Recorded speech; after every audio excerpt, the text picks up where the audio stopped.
यह कहानी शुरू होती है सन 1918 से। इसी साल एक अमेरिकी राइटर जो बच्चों की कहानियाँ और कॉमिक्स लिखते थे, उन्होंने सबसे पहले इस डॉल का जिक्र अपनी किताब रैगडी एन में किया था। इस किताब में उन्होंने अपने साथ हुई एक सच्ची घटना के बारे में बताया था।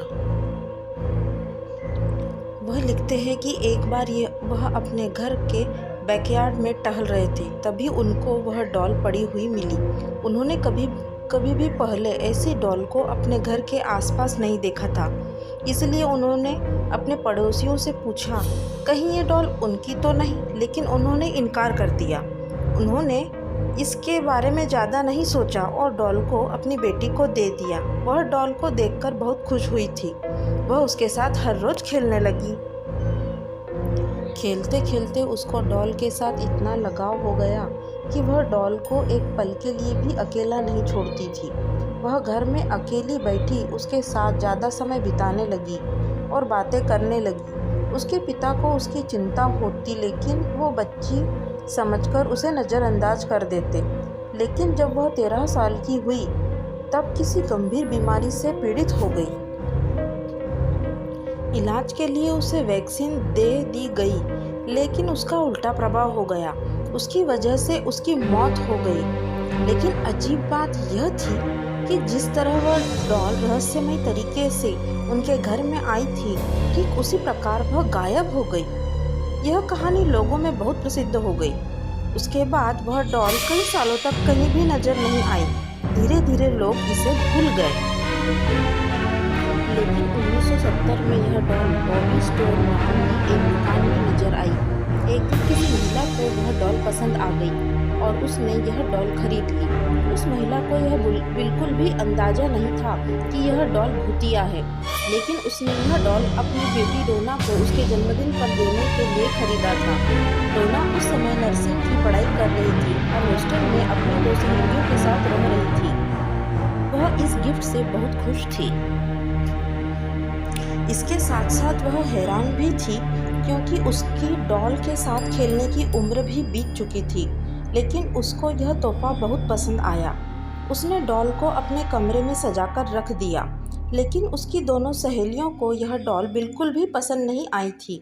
उसमें से एक सहेली, जिसका नाम लू था, उसको यह डॉल शुरू से ही अजीब लग रही थी। उसने डोना को यह डॉल अपने कमरे में रखने से मना भी किया था, लेकिन डोना ने उसकी बात नहीं मानी। इस डॉल के कमरे में आने के बाद अजीब हरकतें होनी शुरू हो गई। डोना ने यह नोटिस किया कि यह अपनी जगह बदल लेती थी। डोना ने यह कई दिनों तक नोटिस किया और अपनी दोनों सहेलियों को इसके बारे में बताया। डोना की सहेलियों ने उसे सलाह दी कि तुम इस डॉल को कमरे से निकाल दो, क्योंकि यह एक शापित डॉल है। लेकिन डोना ने उनकी बात नहीं मानी, क्योंकि वह भूत प्रेत पर विश्वास नहीं करती थी। समय बीतता गया और लगभग 1 महीने के बाद उन्हें अपने कमरे में एक कागज का टुकड़ा मिला, जिस पर बच्चे की लिखावट में हेल्प मी लिखा हुआ था। उन्हें ऐसे टुकड़े कई बार अपने कमरे से मिले। एक दिन जब तीनों सहेलियां अपने कमरे में पहुंची, तो उन्होंने देखा कि डॉल की छाती पर और कमर पर लाल रंग के निशान पड़ गए हैं। लेकिन क्योंकि वह नर्सिंग कर रही थी, तो उन्होंने इसका पता लगाने में ज़्यादा समय नहीं लगाया कि यह रंग नहीं, खून है। इस दौरान भी डोना की सहेलियों ने उसे बाहर निकालने को कहा, लेकिन डोना ने उनकी बात नहीं मानी, क्योंकि डोना को भी इस डॉल से अजीब तरह का लगाव हो गया था। एक दिन लू घर में अकेली थी और डोना अपनी दूसरी सहेली के साथ कहीं बाहर गई थी। तभी लू को डोना के खींचने की आवाज़ आई। वह यह भूल गई थी कि डोना तो घर में है ही नहीं, और जब वह कमरे में गई तो देखा कि उस कमरे में उस डॉल के अलावा कोई नहीं है। इसके बाद कमरे से लू के खींचने की भी आवाज़ आई। इत्तेफाक से उस समय डोना और उसकी सहेली लौटकर आ चुकी थी। उन्होंने कमरे में जाकर देखा तो लू बेहोश पड़ी थी और शरीर पर गहरे चोट के निशान थे। डोना और उसकी सहेली ने लू हॉस्पिटल एडमिट करवाया। 2 दिन बाद लू को को होश आया और उसने बताया कि उस पर हमला उसकी डॉल ने किया था। यह बात सुनकर वह हैरान रह गई। डोना तुरंत ही चर्च जा पहुंची और फादर को उस घटना के बारे में बता दिया। फादर ने उनकी बात सुनकर उनको अपने सीनियर फादर के पास भेज दिया। उन्होंने कहा कि इस डॉल में बुरी आत्मा का साया है और यह बात उनके संभालने योग्य नहीं है, इसलिए उन्होंने यह खबर पैरानॉर्मल एक्टिविटी एक्सपर्ट पति पत्नी को दे दी। यह दोनों डोना के हॉस्टल पहुंच गए और डॉल के साथ एक हफ्ता बिताया। एक हफ्ता बिताने के बाद उन्होंने बताया कि इस डॉल के अंदर एक शक्तिशाली आत्मा का वास है और ये आत्मा डॉल से निकलकर इंसानी शरीर में जाना चाहती है। इसने डोना का शरीर चुना है। उन्होंने बताया कि इस डॉल को डोना से जल्दी दूर करना होगा।